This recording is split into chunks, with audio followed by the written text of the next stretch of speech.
Hello students, আজকে Bengali major পেপারের third সেমিস্টারের একটা প্রশ্ন এবং তার উত্তর দিচ্ছি। এইভাবে তোমরা লিখবে।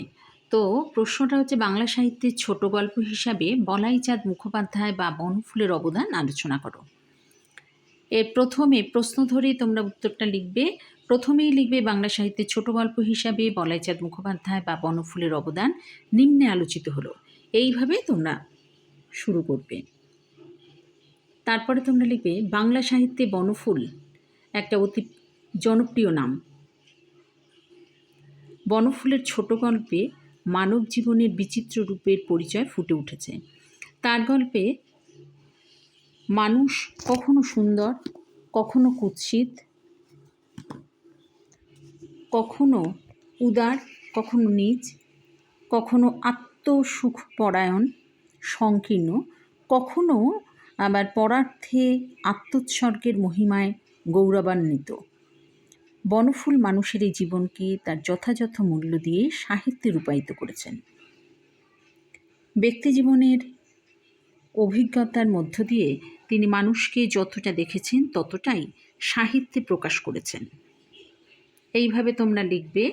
লেখার পর তারপরে এক্ষেত্রে কিন্তু তোমরা ছোট ছোট প্যারা দিয়ে দিয়ে লিখবে।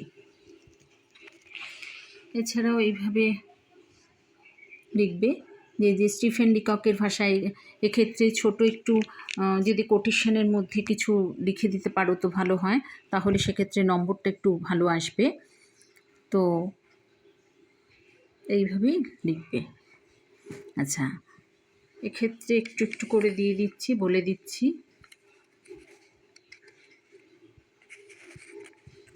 বনফুলের গল্পে নকল ভদ্রতার মুখোশ খোলার ব্যাপারেও ব্যঙ্গচিত্র কিন্তু তীব্র হয়ে উঠেছে।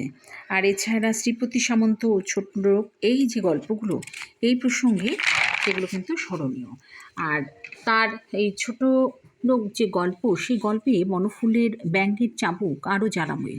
বনফুল মানব জীবনের বিভিন্ন কোণে তার সন্ধানী দৃষ্টি নিক্ষেপ করেছেন। মনের আলো আঁধারি লীলার মধ্যে জীবনের যে রহস্য প্রকাশিত হয় সেটা তিনি প্রত্যক্ষ করেছেন এবং সেই অভিজ্ঞতাকেই তার গল্পের বিষয়ীভূত করেছেন। বনফুলের গল্প আকারে কত ছোট হয়ে কত বৃহৎ ও গভীর সেটা তার সত্যকে প্রকাশ করতে পারে, এটাই হচ্ছে তার উজ্জ্বল নিদর্শন। তাই এক্ষেত্রে বলি যে উপরিউক্ত আলোচনা থেকে বলতে পারি যে বনফুলের গল্পের মধ্যে ব্যঙ্গের দিকটা জীবনের অসঙ্গতিপূর্ণ তীক্ষ্ণ কৌতূহলের মনোভাব পরিস্ফুট হয়েছে।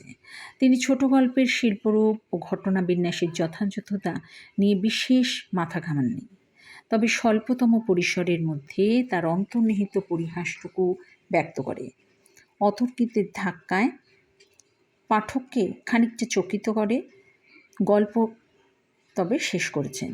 আর এখানেই তার শিল্প সাধনার চরম সার্থকতা।